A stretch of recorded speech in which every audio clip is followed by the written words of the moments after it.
Hyderabad drainage సిస్టంపై ప్రభుత్వం ప్రకటించిన 100 రోజుల ప్రణాళిక ఎక్కడా కనిపించడం లేదని ఆగ్రహం వ్యక్తం చేశారు ఎమ్మెల్యే సబితా ఇంద్రారెడ్డి.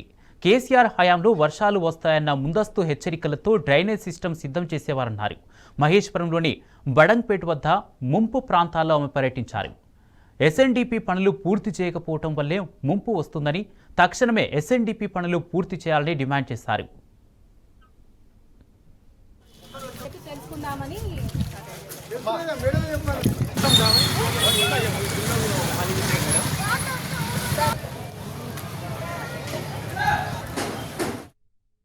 ఈరోజు గుర్రంగూడలో కొన్ని కాలనీలు విజిట్ చేయడం జరిగింది.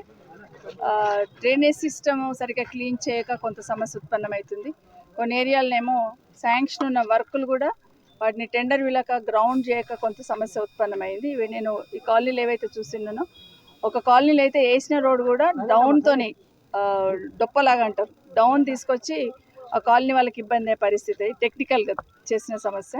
ఇవన్నీ చూస్తున్న సందర్భంలో ఒకటి ఏం గుర్తుకొచ్చిందంటే, గతంలో కేసీఆర్ గారి ప్రభుత్వం ఉన్నప్పుడు ఆ రోజు మాకు ఒక 1 month ముందు మమ్మల్ని ప్రిపేర్ చేసేవాళ్ళు. పట్టణ ప్రగతి అని పెట్టి, ముందు వర్షాకాలం వస్తుంది, డ్రైన్స్ క్లీన్ చేయండి, ఎక్కడైనా చెట్టు మొలిస్తే తీసేసేయండి, చెరువులు కుంటల దగ్గర నీళ్లు ఫ్లో పోవడానికి కరెక్ట్గా చేయండి అనేది ఆనాటి ముఖ్యమంత్రి గారు మాకు ఒక డైరెక్షన్ ఇచ్చేవాడు. మరి ఈ ప్రభుత్వం మొన్న 100 రోజుల పని అన్నారు. మరి ఎక్కడ చూసినా డ్రైన్లలో మట్టి చెత్తతో నింపుకొని ఉన్నారు.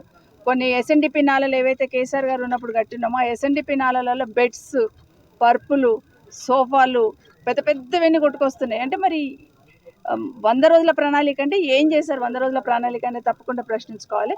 అయినా కూడా వర్షం ఎక్కువ వచ్చింది కాబట్టి ఇది నేను రాజకీయం చేయదలుచుకోలేదు.